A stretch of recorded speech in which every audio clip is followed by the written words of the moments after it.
안녕하세요. 저는 고려대학교 이과대학에 재학 중인 박소영, 연세대학교 의과대학에 재학 중인 김현정입니다. 지난 시간에 저희가 고등학교 생기부와 입시 그리고 의대 생활에 대해서 이야기를 나눠봤는데요. 여전히 많은 분들께서 의대에 대해 해소하지 못한 궁금증들이 아직 있으시더라고요. 그래서 저희가 이번에 커뮤니티를 통해서 여러분들의 질문들을 모으고 저희가 개인적으로 많이 받아왔던 의대에 대한 질문들을 모아서 Q&A 시간을 한번 가져보려고 합니다. 한번 시작해 볼까요? 처음에는 의대 입시 준비와 관련된 질문들을 한번 받아봤는데요. 첫 번째 질문은 의대 입시를 언제부터 준비 시작했는지, 그다음에 의대를 지망하는 중학생들한테 가장 필요한 것은? 이라는 질문이네요.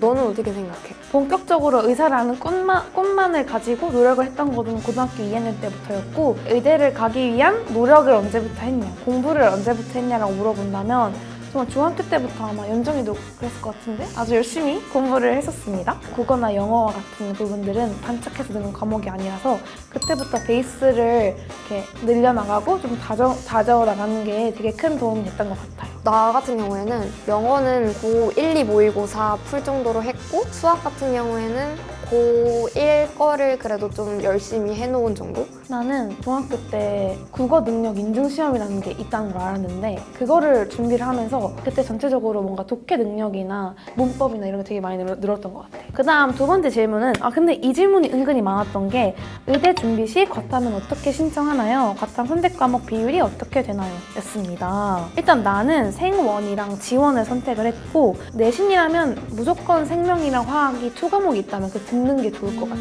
하지만 수능은 무조건 자기가 자신 있는 걸 해야 된다고 생각해. 나 같은 경우에도 생명화학을 선택을 했는데 내 주변에서 봤을 때 소영이처럼 지구과학 선택하는 친구도 있었고 물리 선택한 친구도 있긴 했어. 그냥 자기가 더 성적을 잘 받을 수 있는 과목을 선택을 하면 될 것 같고, 일단 수능 자체랑은 전혀 관련이 없고, 내신은 첨언을 하자면 생명이 아예 없는 건 안 되고 화학도 아예 없는 거 아닌가 생각하고 2과목도 심화를 들을 수 있으면 들어야 된다 생각합니다. 그러면 안 학교에서 되는데. 하는 것들은 생명화학 위주로 하되 수능은 나한테 제일 자신 있는 과목을 해라. 맞는 것 같습니다.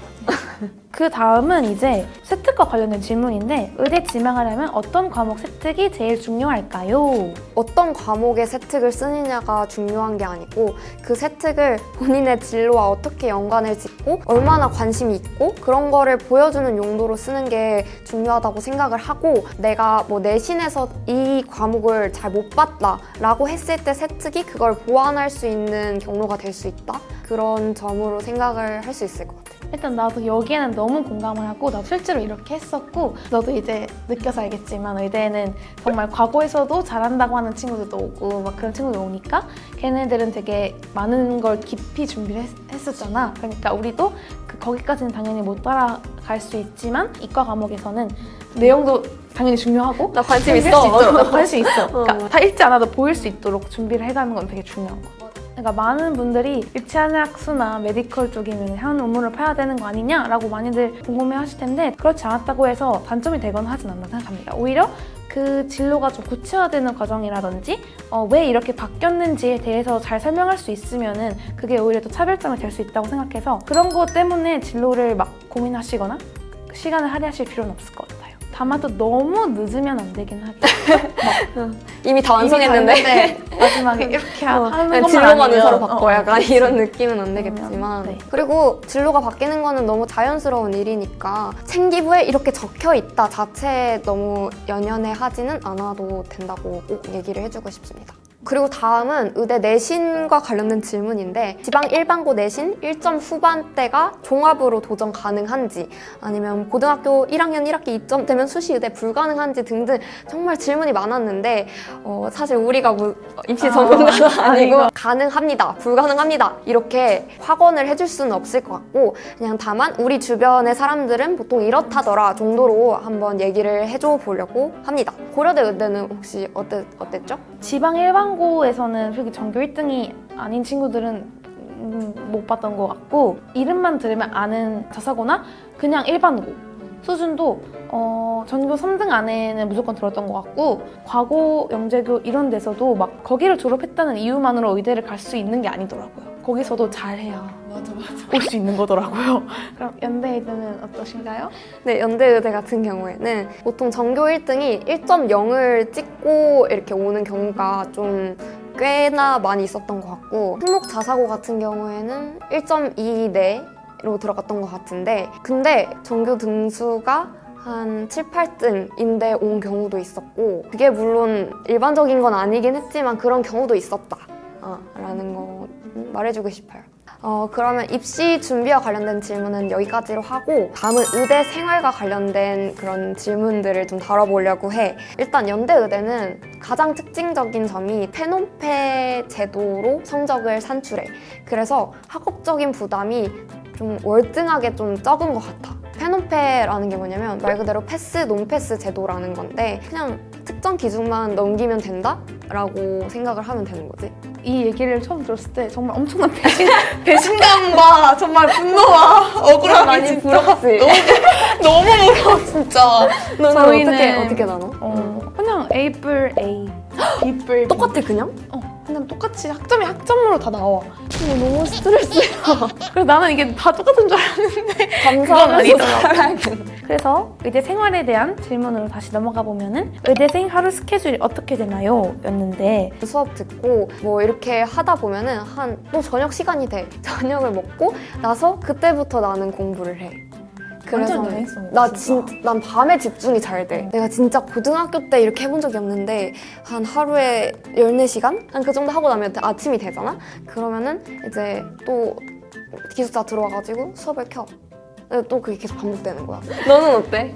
나는 예과 때도 잠깐 설명해주면은 진짜 숨 쉬고 놀기밖에 안 해가지고 정말 술 먹고 놀기야. 내가 이걸 위해서 의대를 왔구나. 내가 이 예과를 위해서 의대를 왔구나 싶을 정도로 정말 행복하고 정말 아무것도 안 해도 되고 놀기만 했는데. 예과 때는 그랬지만 이제 본과는 정말 숨만 쉬고 공부밖에 안 한 것 같아요.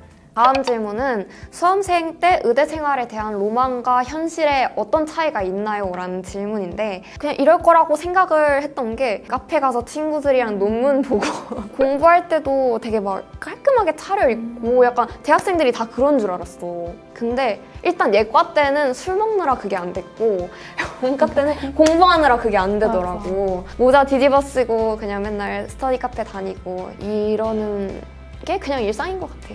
나는 나름 뭐 의대였으니까 나도 좀 똑똑한 얘기하고 막 이럴 줄 알았는데 현실은 상식 없는 바보들이야. 다들 사람이 이렇게 똑같구나 이런 걸 느끼는 것 같고 오히려 편견이 없어졌던 게 너무 멋있는 친구들이 많아. 너무 멋있어. 막 음악 감상하고 막 요리도 잘하고 요리도 잘하고 그리고 춤도 잘 추고 그런 애 너무 많은 거야. 그래서 맞아. 하지만 그래도 다 사람이더라. 다음 질문은 의대 공부량을 못 버티는 사람도 많나요? 네. 네.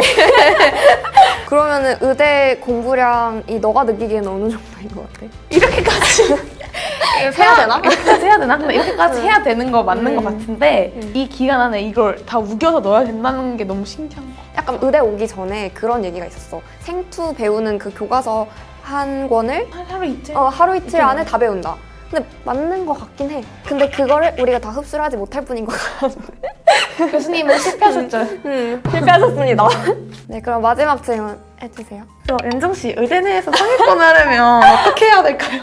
우리한테 질문 우리가 답할 수 있는 거 맞나? 제 생각에는 꼭 1등이 아니라면 정말 엉덩이 싸움을 통해서도 상위권 할 수 있다고 생각해요. 노려볼 수 있지 않을까. 저는 솔직히 하위 막 80% 이렇게 할 줄 알았는데 그래도 한 학기 열심히 하니까 생각보다는 되게 할만하다. 약간 과하게 꼼꼼하게 하려고 난 하는 했단 게, 말이야, 초반에는. 근데 의대 공부는 그렇게 절대 그거 하다가 그냥 지금 진도 저기까지 나갔는데 난 첫 번째 강의 보고 있을 수가 있으니까 그냥 모르겠어도 그냥 일단 이러면서 읽고 시간이 되면 반복을 하는 게 의대 공부에 맞는 방법 같아요. 조금 효율적으로 공부하는 게 중요한 것 같다. 지금까지 여러분들이 주셨던 의대에 관련된 질문들에 대한 답변을 드렸는데요. 의대를 지망하는 분들이랑 또 수험생분들이랑 꼭 해주고 싶었던 말이 어떤 순간이든 사실 한 번 지나가면은 다시 못 돌아가잖아요. 그러니까 그냥 그 순간을 좀 온전히 잘 즐겼으면 좋겠어요. 또 이미 지나간 일에 대해서는 너무 많이 붙잡고 있고 후회하지는 않았으면 좋겠어요. 그거를 어떻게 보완할까를 오히려 더 생각하고 그런 자세를 가졌으면 좋겠다는 생각을 했고 항상 진심으로 응원합니다. 네. 제가 이제 의대생으로서 할 수 있는 동기부여를 드리자면은 오히려 의대 공부를 해보니까 이렇게 힘들면서 이렇게 또 재밌고 이렇게 보람찬 공부를 할 수 있다는 게 정말 또 많이 있을까? 이거 말고도 많이 있을까라는 생각이 들어서 와서도 절대 후회 안 하실 거라고 생각합니다. 저는 와서 단 한순간도 후회해 본 적이 없는 것 같아요. 오늘 영상 지금까지 봐주신 분들 너무 감사드리고 더 많은 입시 정보가 궁금하시다면 채널 좋아요와 구독 부탁드립니다. 지금까지 김현정 박소영이었습니다. 감사합니다. 안녕!